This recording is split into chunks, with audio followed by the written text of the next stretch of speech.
Gold trusted gold buyers తాకట్టులో ఉన్న బంగారాన్ని విడిపించి ఈ రోజు ఉన్న మార్కెట్ ధరకే కొనబడును. మరిన్ని వివరాలకు సంప్రదించండి 7771077720. అందరికీ నమస్కారం. నా పేరు సౌందర్య. బిగ్ బాస్ షో కోసం మాట్లాడాలి అనుకుంటే ఎన్నో సీజన్స్ అవుతూనే ఉన్నాయి. నేను కూడా ఫస్ట్ సీజన్ బాగా చూశాను. ఇప్పుడు రాను రాను బిగ్ బాస్ షోలో ఏమవుతుంది అంటే నేర్చుకోవటానికి మనకేం కనిపించట్లేదు, టైం వేస్ట్ అనిపిస్తుంది నాకు ప్రెజెంట్ అయితే. ప్రతి షో మనం చూస్తున్నాము అంటే అయితే ఎంటర్టైన్ అవ్వాలి, లేకపోతే ఏదో నేర్చుకోవాలి, లేకపోతే మనకి అది ఫీల్ గుడ్గా ఉండాలి ఫస్ట్ ఆఫ్ ఆల్. కానీ ఈ షో రాను రాను ఏమవుతుందంటే గొడవలు చాలా పెరుగుతున్నాయి. మెంటల్గా కూడా ఎవరు విన్ అవుతారు, ఏమవుతుంది అని స్ట్రెస్ బాగా తీసుకుంటున్నారు. మిగతా షోస్తో కంపేర్ చేస్తే నాకు దీంట్లో కొంచెం ఎక్కువ కనిపిస్తుంది.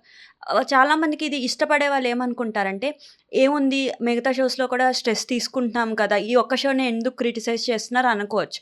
కాకపోతే ఆ షోస్ వల్ల ఇప్పుడు మనం మ్యాచ్ తీసుకున్నా, క్రికెట్ మ్యాచ్ ఏది తీసుకున్నా కూడా దాంట్లో నుండి మన దేశం గెలుస్తుందా, లేకపోతే ఏంటి అన్నది ఏదో ఒకటి నేర్చుకోవటం కానీ, లేకపోతే పిల్లలకి చెప్పేటప్పుడు కూడా మన దేశాన్ని గౌరవించాలి, ప్రేమించాలి, లేకపోతే అలా ఏదో ఒకటి ఉంటుంది. బట్ ఈ బిగ్ బాస్ షో వల్ల ఏమవుతుంది అంటే చాలామంది నా సర్కిల్లో కూడా చాలామందికి ఇష్టమైన ఉన్నారు. ఇది పాజిటివ్స్ ఉన్నాయి, నెగిటివ్ కూడా ఉంది.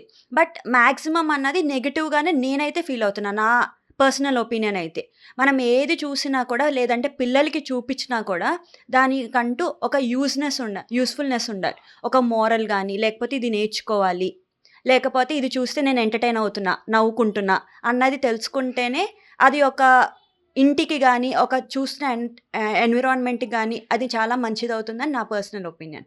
Thank you. అందరికీ నమస్కారం. దేశంలో ఈ మధ్యకాలంలో ప్రపంచంలో పాశ్చాత్య దేశ సంస్కృతిని భారతదేశంపై రుద్దడాన్ని నేను ఖండిస్తున్నాను. దానికి చక్కటి ఉదాహరణ బిగ్ బాస్ షో. ఈ బిగ్ బాస్ షో అనేది అన్ని రాష్ట్రాల్లో కూడా నిర్వహించడం జరుగుతుంది. దీని ద్వారా సమాజానికి పనికొచ్చేటువంటి ఉపయోగం అనేది దాదాపు శూన్యం. కావున వీలైనంత త్వరగా ఆయా రాష్ట్ర ప్రభుత్వాలు స్పందించి ఈ బిగ్ బాస్ షోను వీలైనంత త్వరగా ఈ షోను నిలుపుదల చేయాలని ఒక ఆంధ్రప్రదేశ్ ప్రజల తరపున నేను కోరుకుంటున్నాను. సమాజానికి ఉపయోగపడేటటువంటి కార్యక్రమాలు చేసినట్టయితే మనం మన రాష్ట్ర యువతకి దశగా ఉపయోగపడే అవకాశం ఉంటుంది. ఇలాంటి బిగ్ బాస్ షోల వలన మనకు కానీ, మన కుటుంబానికి కానీ, ఈ సమాజానికి కానీ ఎటువంటి ఉపయోగం లేదనేది నా వ్యక్తిగత అభిప్రాయం. నమస్కారం. మనకి ఇప్పుడు టీవీల్లో బిగ్ బాస్ అనేటటువంటి కార్యక్రమాన్ని చేపడుతున్నారు. అంటే విభిన్న లింగభేదం ఉన్నటువంటి వ్యక్తులని ఒకే దగ్గర పెట్టి వాళ్ళని క్లోజ్డ్ రూమ్లో పెట్టి చేయడం వల్ల రకరకాలైనటువంటి సంభాషణలు, యువతని ఉద్రేకపరిచేటటువంటి అటువంటి కార్యక్రమాలు యువత పెడదోవ పెట్టడానికి ఎక్కువ అవకాశం ఉంటుంది. సో మన భారతీయ సమాజంలో చాలామంది నైపుణ్యం కలిగినటువంటి వ్యక్తులు ఉన్నారు. వాళ్ళని ఒక దగ్గర పెట్టి వాళ్ళలో నైపుణ్యాన్ని వెలికితీసే కార్యక్రమాలు చేపట్టినట్లయితే యువతకి, మన భారతదేశానికి కొంత ఉపయుక్తంగా ఉంటుంది తప్పించి ఇటువంటి సమాజాన్ని పెడద్రోవ పట్టించేటటువంటి కార్యక్రమాలు ఏమాత్రం మంచిది కాదని నా యొక్క అభిప్రాయం. నా పేరు కొత్త సాయి ప్రశాంత్ కుమార్. నేను సోషల్ వర్కర్ని, రాజమ్మాది. అయితే ఈరోజు ఈ టీవీలో జరుగుతున్న బిగ్ బాస్ షో కోసం మాట్లాడ పరిస్థితి వస్తే, ఒకప్పుడు ఇది పాశ్చాత్య దేశాల్లోని ఈ కార్యక్రమాలు జరుగుతుండేది.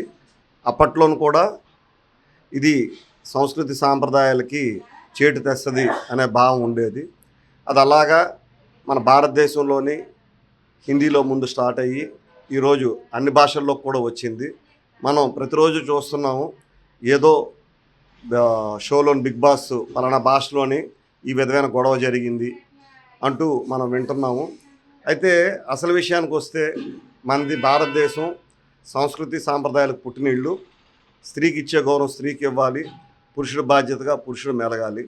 అటువంటిది వివిధ వయస్సుల వారిని ఒకే ఇంట్లో పెట్టి కొన్ని రోజుల పాటు, నెలల పాటు వాళ్ళకి నచ్చినట్టు ఉండాలి, అదే సమాజానికి తెలియపరుస్తున్నాం అనేది మరి యువతరానికి అన్ని తరాల వాళ్ళకి కూడా ఒక పెడత్రోవని చూపించేటట్టు అవుతుంది. ఎప్పుడైతే వీళ్ళు టీఆర్పీ రేటింగ్ల కోసం దాన్ని ఎక్కువగా ఎలివేట్ చేస్తూ హైలైట్ చేస్తూ చెప్తున్నారో వీళ్ళందరూ కూడా అదే మన సంస్కృతి సాంప్రదాయం కింద భావించి మనం తరతరాలుగా వచ్చిన మరి సంస్కృతిని పక్కన పెట్టి ఈ విశృంఖల సాంప్రదాయాలకి నాంది పలుకుతూ ముందుకెళ్తున్నారు. మరి ఇవన్నీ మనం చూస్తున్నాం. ప్రస్తుతం మన భారతదేశంలో విడాకుల కేసులు కూడా ఎక్కువగా అవుతున్నాయి. ఈ పెడధోరణులు రాబట్టే మనం దారి తప్పి విచ్చలవిడిగా ప్రవర్తిస్తూ కుటుంబ నేపథ్యాన్ని కూడా మర్చిపోయి మన ప్రవర్తన ఉండడం వల్ల దాంపత్య జీవితంలోని లేనిపోని గొడవలు వస్తూ భారతదేశంలోని ఈ విధంగా ఉంది ఏంటని చెప్పని భారతదేశం నుంచి విదేశాలకు వెళ్ళిపోయి స్థిరపడిన కుటుంబాలు కూడా ఆశ్రయించుకునే పరిస్థితికి ఈరోజు వచ్చాము.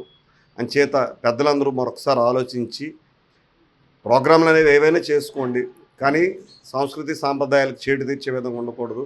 ఈరోజు ఎన్నో టాలెంట్ షోలు వచ్చాయి. ఎంతోమంది మూలన ఉన్న డ్యాన్సర్ని ఈ టాలెంట్ షోల ద్వారా పైకి తీసుకొచ్చి వాళ్ళకి భవిష్యత్తుని ఇస్తున్నారు.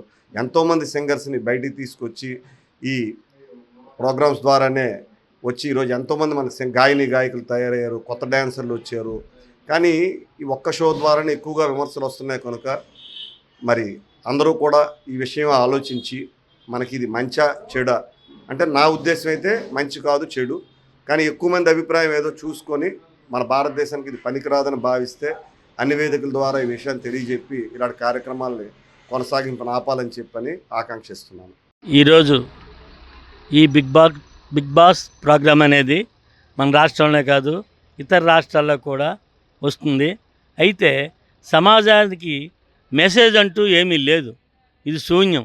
అయితే ఈరోజు బిగ్ బాస్ గురించి చాలామంది యువకులు పాడైపోతున్నారు.